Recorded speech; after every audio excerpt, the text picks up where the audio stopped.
73 million people. That's how many viewers tuned in to watch four guys from Liverpool perform on The Ed Sullivan Show in February 1964. To put that in perspective, that's more than half of all American households at the time glued to their televisions for one single performance. The world had never seen anything like it. Beatlemania wasn't just a trend or a phase. It was a cultural earthquake that split history into before and after. Four working-class kids from England didn't just create catchy songs.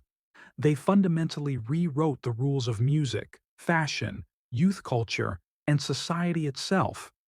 They challenged authority, broke every taboo, and gave an entire generation permission to think differently.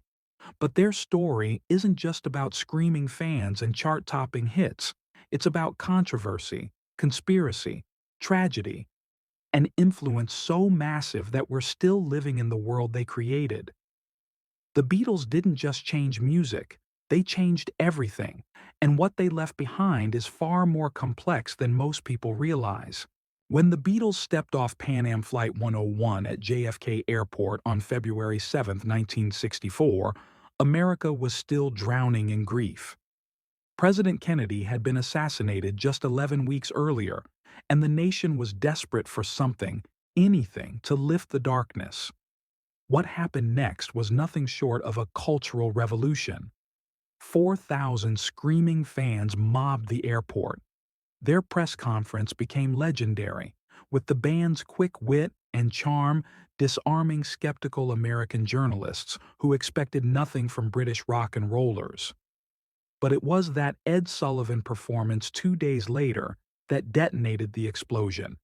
73 million viewers witnessed something unprecedented. The camera panned across teenage girls literally losing their minds, crying, fainting, screaming until their voices gave out. Parents were horrified. Their children were worshiping these long-haired foreigners with strange accents and even stranger haircuts. Within weeks, the Beatles held the top 5 positions on the Billboard Hot 100 simultaneously, a feat never accomplished before or since. But here's what most people don't understand about the British invasion. It wasn't just the Beatles. They kicked the door wide open, and an entire army of British acts stormed through. In 1963, only one British song hit the American top 20. By 1964, that number exploded to 32. The Rolling Stones, The Who, The Kinks, The Animals, Herman's Hermits. Every single one of them owed their American success to what the Beatles accomplished in those first few months. American rock and roll, born in the South, had been sent back across the Atlantic, transformed, and returned as something completely new. The Beatles proved that pop music could be intelligent, that musicians could write their own songs, and that bands didn't need to be manufactured by managers and producers. They took control of their own destiny, and in doing so, they changed the entire music industry forever. John Lennon had always been the outspoken one, the Beatle who said what he thought without considering the consequences. But in March 1966, during an interview with London Evening Standard journalist Maureen Cleave, he crossed a line that nearly destroyed everything. "Christianity will go," Lennon stated casually. "It will vanish and shrink. We're more popular than Jesus now. I don't know which will go first, rock and roll or Christianity." In Britain, the comment barely registered. The British press found it interesting but not particularly controversial. But when the interview was republished in American teen magazine Datebook 5 months later, all hell broke loose. The American Bible Belt exploded with rage. Radio stations organized mass Beatles record burnings. The Ku Klux Klan held rallies against the band, nailing Beatles albums to wooden crosses and setting them on fire. Death threats poured in. The band's manager Brian Epstein panicked, knowing their upcoming American tour could turn deadly. Lennon was forced to hold a press conference in Chicago before the tour began, attempting to clarify his remarks. He looked genuinely shaken. something the world had never seen from the confident Beatle. He insisted he wasn't comparing the Beatles to Christ or saying they were better, merely observing that young people seemed more interested in pop music than church. The apology was awkward and uncomfortable, but it worked just enough to save the tour. However, the damage was done. The Beatles performed their final concert ever just weeks later at Candlestick Park in San Francisco, retiring from live performance forever at the peak of their fame. The controversy had shown them how dangerous their level of influence had become. But here's what nobody talks about. Lennon's comment, as inflammatory as it was, proved prophetic. Church attendance among young people continued declining throughout the 60s and beyond, while rock music became the defining cultural force of the era. Lennon had simply said out loud what everyone could see happening. October 1969. A radio DJ in Detroit received a phone call from a listener claiming Paul McCartney had been dead for 3 years. The caller insisted the Beatles had been leaving clues in their music and album covers, secret messages revealing the truth. Within days, the rumor exploded into a global phenomenon that consumed an entire generation. According to the conspiracy, Paul had died in a car crash in November 1966 and been replaced by a look-alike contest winner named William Campbell. The evidence was everywhere once people started looking. The Abbey Road cover showed the Beatles crossing the street like a funeral procession. John in white represented the preacher, Ringo in black was the mourner, Paul was barefoot like a corpse, and George in denim was the gravedigger. Paul was also out of step with the others, and the license plate on the Volkswagen Beetle in the background read 28IF, supposedly Paul's age if he had lived. Fans played records backward and heard disturbing messages. Revolution 9 played in reverse allegedly said, "Turn me on, dead man." At the end of Strawberry Fields Forever, John supposedly whispered I buried Paul, though he later insisted he was saying cranberry sauce. The Sgt. Pepper cover showed flowers arranged to spell out Paul and featured a hand raised above Paul's head, a symbol of death in some cultures. Conspiracy theorists analyzed every lyric, every photograph, every interview for hidden meanings. The more the Beatles denied it, the more convinced people became. After all, why would they admit it? Think of the legal nightmare, the emotional devastation of millions of fans. Paul himself had to address the rumors multiple times, eventually posing with his family for Life magazine with the headline, "Paul is still with us." But even that didn't kill the conspiracy. Some insisted the man in the photos was the replacement. The Paul is dead hoax revealed something darker about fame and obsession. Fans had become so invested in the Beatles that they couldn't accept them as normal human beings anymore. They needed them to be mythological, touched by tragedy and mystery. June 1966. Capitol Records prepared to release the Beatles' new album Yesterday and Today in the United States. When executives saw the cover photograph, they were horrified. The Beatles sat smiling, dressed in white butcher coats, covered in raw meat and dismembered baby doll parts. Blood-red meat draped across their laps. Decapitated doll heads scattered around them. It was grotesque, shocking, and completely intentional. The photographer Bob Whitaker had conceived it as an artistic statement, a surrealist protest against something, though exactly what remained unclear. Some claimed it was the Beatles' revenge against Capitol Records for butchering their British albums, resequencing tracks, and removing songs to create more American releases and more profit. Others insisted it was a statement against the Vietnam War, a visual representation of the violence being broadcast into American living rooms every night. Capitol Records didn't care about the meaning. They immediately recalled 750,000 copies, costing over $250,000, a massive sum in 1966. Workers were assigned to paste a new inoffensive image of the Beatles over the controversial cover, but they couldn't get them all. Some copies slipped through. Some collectors carefully peeled away the replacement cover to reveal the Butcher photograph underneath. Those original Butcher covers became some of the most valuable Beatles collectibles in existence, worth thousands of dollars today. The controversy marked a turning point in the relationship between artists and record labels. The Beatles had been pushing boundaries in their music, but this showed they were willing to challenge corporate control of their image as well. They weren't going to be sanitized, packaged, and sold like products anymore. They were artists with something to say, even if that message made people uncomfortable. The Butcher cover incident also revealed the hypocrisy of American culture. A nation watching nightly footage of real violence in Vietnam clutched their pearls over a photograph of fake meat and dolls. Charles Manson heard prophecy in the White Album. The failed musician and cult leader became obsessed with the Beatles in 1968, convinced their songs contained coded messages meant specifically for him. He interpreted Helter Skelter as a prediction of an apocalyptic race war that would tear America apart. He believed the Beatles were the four angels described in the Book of Revelation, and that he was destined to lead his followers into the chaos. Manson played the White Album endlessly for his family at Spahn Ranch, analyzing every lyric for hidden meanings. Blackbird was about black people rising up.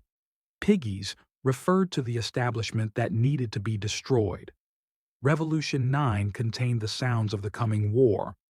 When the race war Manson predicted didn't begin on its own, he decided to start it himself. On August 9, 1969, Manson's followers murdered actress Sharon Tate and four others in Los Angeles. The next night, they killed Leno and Rosemary LaBianca. At the crime scenes, they left messages written in the victims' blood. Helter Skelter scrawled on a refrigerator door. Rise and death to pigs on the walls. The Beatles were horrified when the connection emerged during Manson's trial. Paul McCartney stated that Helter Skelter was simply named after a playground slide in Britain, nothing more sinister than that.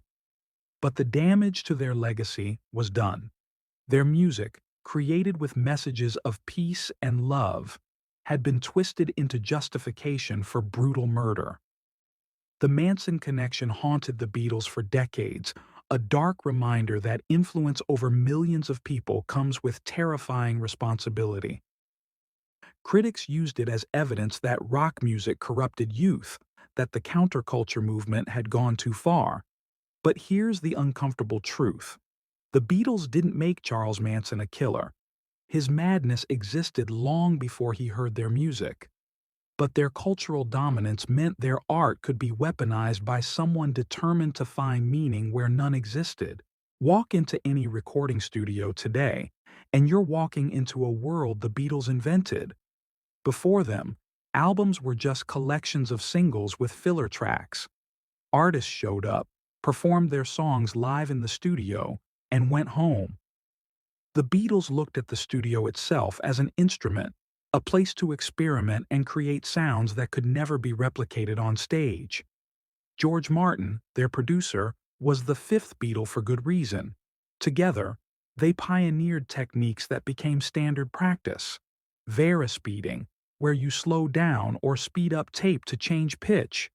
Automatic double tracking to thicken vocals. Recording orchestras and feeding them backward into the mix. Feeding guitar signals through Leslie speakers meant for organs. Using random tape loops to create sound collages. Every single trick in the modern producer's handbook started in Abbey Road Studios between 1966 and 1969. Sgt. Pepper's Lonely Hearts Club Band wasn't just an album. It was a statement that rock music could be art, capital A art. The concept of an album as a unified artistic statement rather than a collection of songs changed everything. The cover became iconic, featuring everyone from Marilyn Monroe to Karl Marx. The gatefold design with printed lyrics was revolutionary. Suddenly, Albums weren't just products, they were cultural events. But the Beatles didn't stop at studio innovation. George Harrison brought Indian music to Western audiences by incorporating the sitar into their songs. Norwegian Wood introduced millions of young listeners to sounds they'd never heard before. Harrison studied under Ravi Shankar, legitimizing Eastern music in the West and kickstarting a fusion that continues today. They created some of the first music videos, filming promotional clips for songs so they didn't have to appear on every television show around the world. Those clips evolved into MTV decades later. The Beatles were always 5 years ahead of everyone else, and the entire industry spent decades catching up to ideas they'd already moved past. The Beatles never set out to lead a revolution. They just wanted to play music and have some fun. But by refusing to conform, by keeping their working-class Liverpool accents instead of adopting posh British tones, by growing their hair and wearing whatever they wanted, they accidentally became symbols of youth rebellion against the establishment. In early 1960s Britain, young people were expected to dress like their parents, work in the same industries their parents worked in, and keep their heads down. Post-war austerity and conservative values still dominated. Then the Beatles showed up, got rich and famous by breaking all the rules, and suddenly every kid in Britain realized there might be another path. The timing was everything. They coincided with the birth control pill, which gave young women unprecedented freedom. They soundtracked the anti-Vietnam War movement, even if they weren't always political. Their evolution mirrored and accelerated the counterculture movement.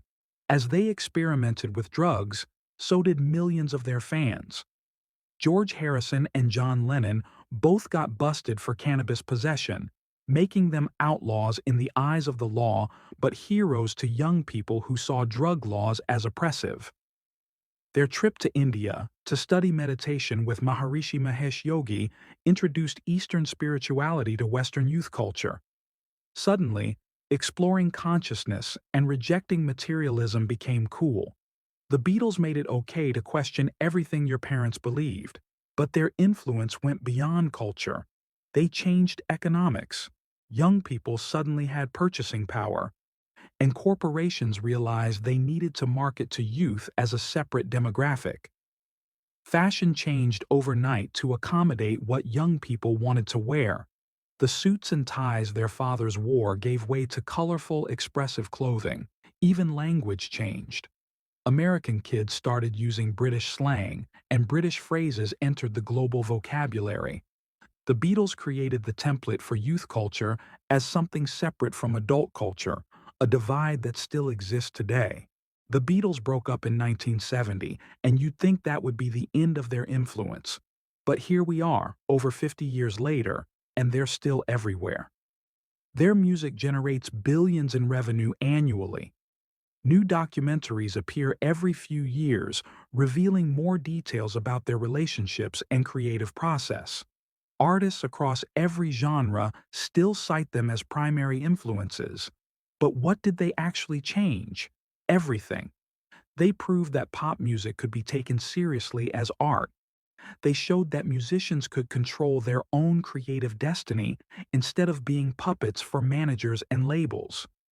They demonstrated that albums could be cohesive artistic statements rather than just collections of singles. They normalized the idea of bands writing their own material, which seems obvious now but was revolutionary then. Before the Beatles, most acts performed songs written by professional songwriters in offices at Brill Building. After the Beatles, every band wanted to write their own music. They expanded what popular music could sound like, incorporating elements of classical music, Indian ragas, avant-garde experimentation, and music hall traditions into rock and roll. They made it acceptable for rock musicians to be intelligent, literary, and thoughtful. They changed how fame worked. Before the Beatles, celebrities maintained careful distance from their fans. The Beatles were accessible, funny in interviews, and seemed like regular guys who just happened to be the biggest band in the world. They influenced fashion, film, art, and social movements in ways that extended far beyond music. The mop-top haircut alone became a symbol of youth rebellion, copied by millions. Here's what people forget. The Beatles accomplished all of this in just 8 years of recording together. 8 years, 11 studio albums. And in that brief window, they completely transformed global culture. Every modern pop star, every rock band, every music video, every concept album, every artist who treats the studio as an instrument owes something to four guys from Liverpool who just wanted to play music. The Beatles didn't just change music, they changed the world in ways we're still discovering. They gave an entire generation permission to question authority, to experiment, to create, and to believe that four working-class kids with talent and drive could reshape culture itself. Their influence touches everything from how albums are recorded to how young people think about identity and rebellion. From Billy Joel to Tom Petty to modern artists like Harry Styles in the 1975, everyone stands on the foundation the Beatles built. But their story isn't a simple tale of success and triumph. It's complicated by controversy, tragedy, conspiracy, and the weight of influence so massive it could be weaponized by the disturbed. They were just four guys who loved music, but the world turned them into symbols, prophets, and myths. And maybe that's the real lesson, that ordinary people, given talent, timing, and courage to break the rules, can genuinely change everything. The Beatles proved it was possible, and the world has never been the same.